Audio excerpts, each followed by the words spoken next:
All right, today we're diving into a pretty radical shift in perspective. We're talking about a complete reevaluation of what we think matters, what we consider our biggest wins in life. And we're going to do it by looking at how one of history's most accomplished people, with some help from Dr. Daniel Darko's analysis, decided to basically throw his entire resume in the trash. But first, let me ask you something. How do you measure your own value? Is it your job title, the degree on your wall, the family you came from? We all kind of have this mental ledger, right? A column for our gains and another for our losses. Just keep that idea in your head, because we're about to see that whole ledger get turned completely upside down. Okay, so meet Paul of Tarsus.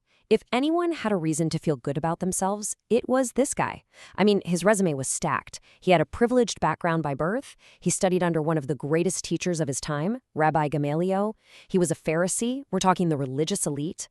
And by the standards of the law, he was seen as blameless. He was so committed, in fact, that he was famous for hunting down and persecuting the early church. His gain column was absolutely overflowing. And then everything changes. In a letter, Paul makes this just staggering statement. Everything he just listed, all the stuff that gave him status and success, he takes all of it and just moves it over to the loss column. And why? For one single reason: for the sake of Christ.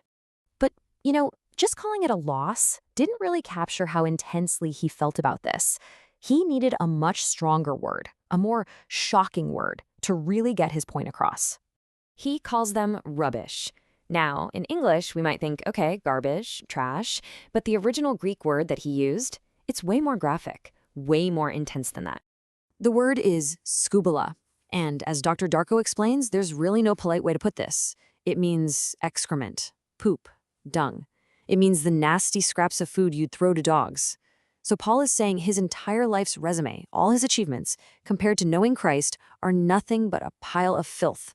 I mean, that is the scale of this reevaluation we're talking about. And let's be super clear here. Paul isn't saying that having a good education is evil or that his heritage was worthless in and of itself. He's making a comparison. He's saying the value of knowing Christ is so huge, so infinitely better, that everything else just looks like nothing next to it. It's all about relative worth. The scholar Moises Silva talks about this as a whole new accounting system, and this chart breaks it down perfectly. On one side, you have all the things he used to count as profit. On the other side, the reason he now counts them as a loss. And just look at the repetition. For Christ, for knowing Christ, so that I may gain Christ.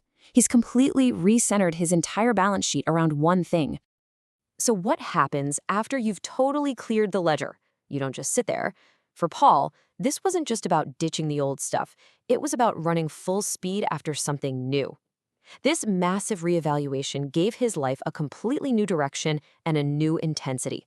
He starts using this really powerful language about sports, something that people in the Roman colony of Philippi would have totally gotten. This is not a casual walk in the park, it's an all-out race. And look at the mindset he lays out. 1, forget what's behind you. That means the old achievements, but also your failures. 2, strain forward with everything you've got, like a runner leaning for the finish line. And 3, press on, which is this idea of fighting through resistance to get to where you're going. And here's the goal line. It's not some vague hope. It's a specific prize. This isn't about being perfect right now.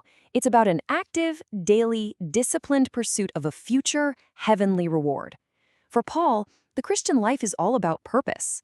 It has a finish line, and he's running hard for it. Now, this new race, this new pursuit, it's all built on a fundamentally new identity.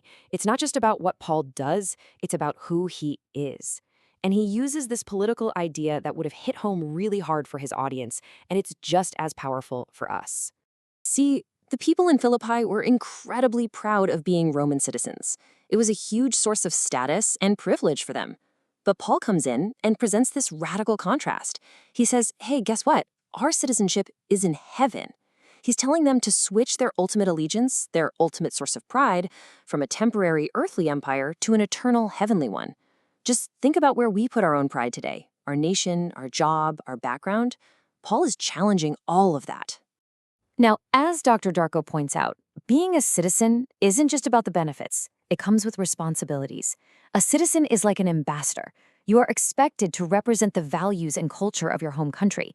So if you're a citizen of heaven, you've got to live here on earth in a way that reflects heavenly values, not earthly ones. Your day-to-day life becomes your foreign policy. And to make it crystal clear, Paul gives this super sharp contrast. He talks about enemies of the cross. What's their citizenship look like? Well, their God is their stomach. Whatever they want, they do. They actually take pride in things that are shameful. And here's the kicker. Their minds are set on earthy things. The exact same stuff Paul now considers scubala, rubbish. They are loyal citizens of the wrong kingdom. So after this massive reevaluation of life, purpose, and identity, what is the one big practical takeaway? It really all boils down to one clear command. After laying out this whole case, the new accounting system, the race for a new prize, the new citizenship, Paul says, therefore, stand firm. And you can just feel the affection in his words here. He calls them his joy and his crown. This isn't a drill sergeant barking orders. It's a heartfelt plea from someone who deeply cares. So what does it actually mean to stand firm? It means holding on tight to this new heavenly way of valuing things. It means you keep counting earthly status as a loss because you found something so much better in Christ. It means living like you're a citizen of heaven, even when you're surrounded by a culture that's cheering for the exact opposite. It's a call to just be consistent and not give up. And that really leaves us with one final thought, doesn't it? If you had to do a kind of spiritual audit on your own life right now, what would fill up your profit column? And when you compare it to this surpassing worth, what might you need to reevaluate and move over into the loss column?